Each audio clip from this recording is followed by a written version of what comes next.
बसा खाली. ज्याला ऐकू येते त्यांनी बसा, ज्याला ऐकू येत नाही त्यांनी जा. बसा खाली, उठू नका, खाली बसा जरासा.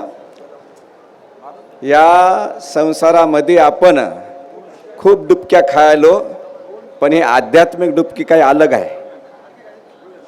एवढ्या संतांच्या सानिध्यामध्ये तुम्ही बसलात, एवढे संत येत आहेत.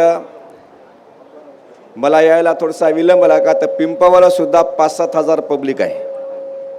आणि काल आज आम्ही आलतो, पण बापूने मला आग्रह केला की उद्या तुम्ही धर्मसभा आहे आणि 1-1:30 वाजेपर्यंत मी त्या टाईमसमोर बरोबर आलो घरी.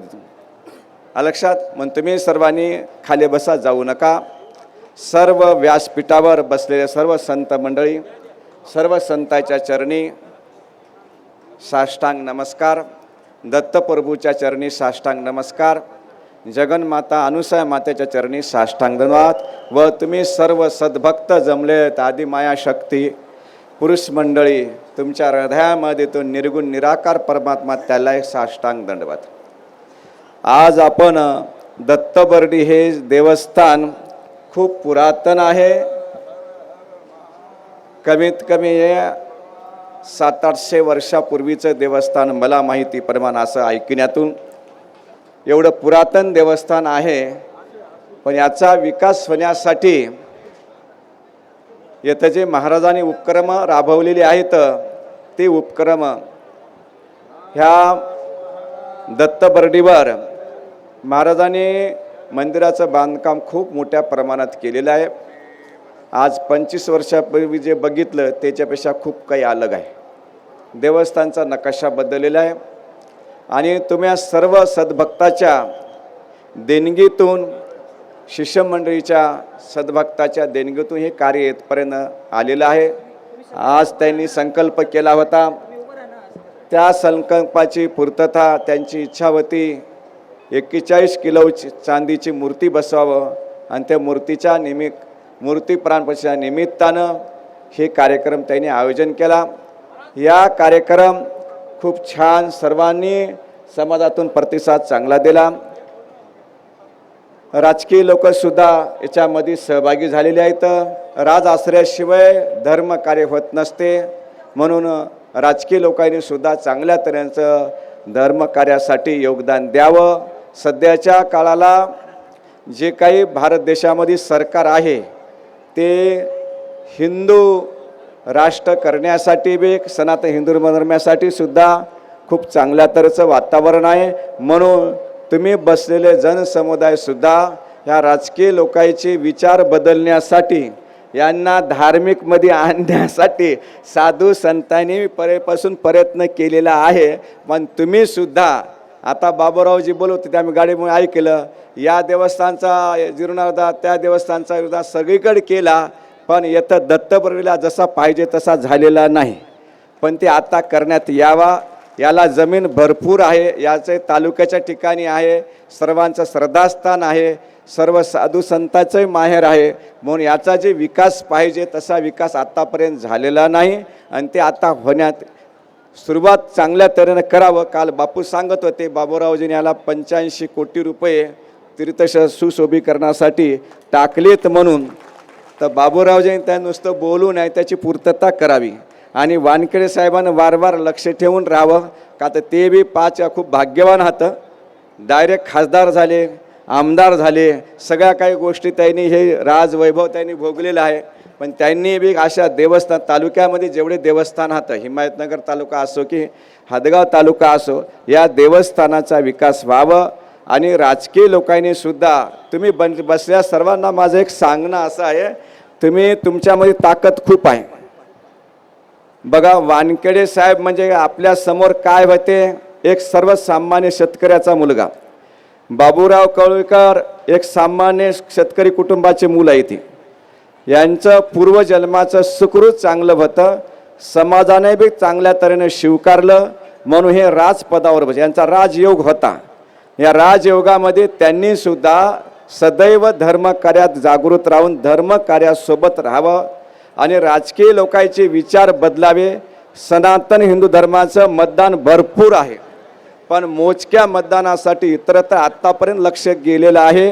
पण आत्ता याच्या पुढे राजकीय लोकांनी आचारसंहिता जरी असेल तर धर्माच्या ठिकाणी आचारसंहिता काही नाही का, आम्हाला मठाला काही नाही. मग धार्मिक कार्यक्रम आमचा धर्माचा कार्यक्रम आहे.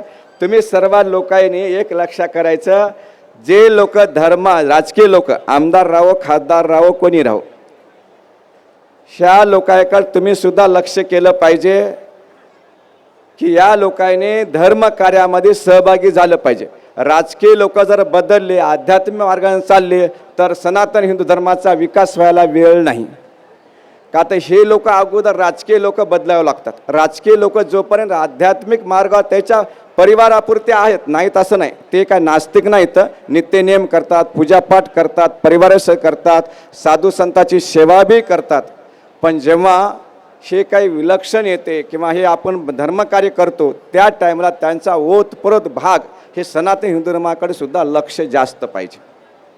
आत्तापर्यंत तसं झाले नाही. पण मोदी सरकार आले तसं आपणाला विद्युतचं कमी नाही. नाहीतर लाईट हे आपला राखेल घेता घेता नाक्यानं वाली, चिमण्या लावून लावून मरून गेल्या बाया, चुलवणं पेटून पटून लाकडं अनाज माळामध्ये जळतण राहिलं नाही.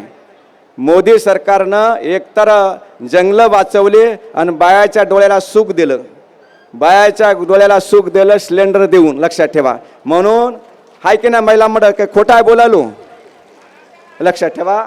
हे सर्वांनी असं हे कार्य असं बदल व्हावं. आणि तुमच्या सर्वांची ताकद एवढी आहे, आमदाराची ताकद, खासदाराची ताकद, मंत्र्याची ताकद तुम्ही आता जिल्हा परिषद निवडणूक आलेली आहेत. लक्षात ठेवा, कुठली आमदारकीची निवडणूक येवो, खासदारकीची निवडणूक येवो, तुम्ही जरासं माणसं बघून मतदान करणे. केवळ एखादा आपला सनातन हिंदू धर्माचं हित वस असेल त्याच्यामध्ये तुम्ही त्यांना मतदान करायला पाहिजे, कोणीही असो. लक्षात ठेवा, आम्हाला पक्षाचं काही देणं घेणं नाही, पण धर्माचं देशाचं लक्ष तुमच्याकडं असते. म्हणून तुम्ही सर्वांनी या धर्म कार्यामध्ये सदैव जागृत असावं. बापूने गोपाळगिरी बापूनं हे जे कार्य उभं केलं, या दत्तबर्डीचा आत्तापर्यंत विकास झाला नाही. सर्व राजकीय लोकांनी याच्यात लक्ष देऊन आणि भक्तवर्गांसुद्धा इथं लक्ष देऊन याचा पूर्ण चांगला विकास व्हावं, हे पर्यटन स्थळ व्हावं, याच्यासाठी बापू अहोरात्र धडपड करत आहेत. आता वानखेडे साहेबांनी सांगितले बापूला महामंडळेश्वर, जगद्गुरू कोणत्या कोणत्या पदव्या दिल्या तरी काही त्याची शोभा या देवस्थानाचा विकास झाल्यावर आहे. तुमच्या पदाचा तुम्ही महामंडळेश्वर झालं तर याचा विकास झाला, ते सुशोभीकरण तेवढं झालं तर याची शोभा आहे. म्हणून आमदार साहेबांनी सुद्धा या देवस्थानाकडे चांगल्या तऱ्हेने लक्ष द्यावं. आणि तालुक्यामध्ये जेवढे देवस्थान आहात, जे काही तुम्हाला निधी देता येते प्रत्येक ठिकाणी निधी देऊन देवस्थानाचा विकास करावं. तरुण मुलाकडे लक्ष ठेवावं.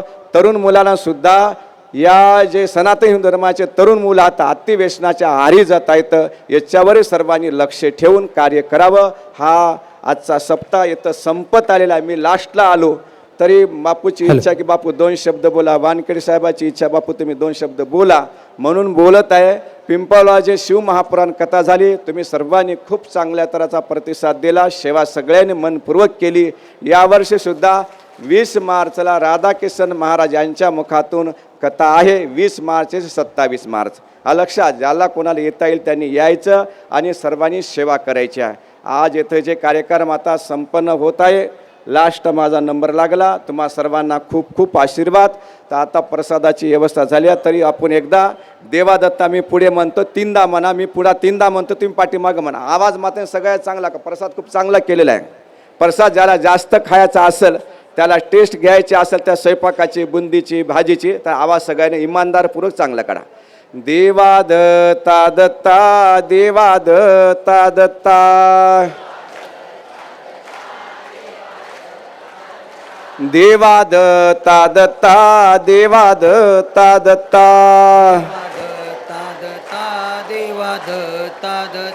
देवादत्ता दत्ता, देवादत्ता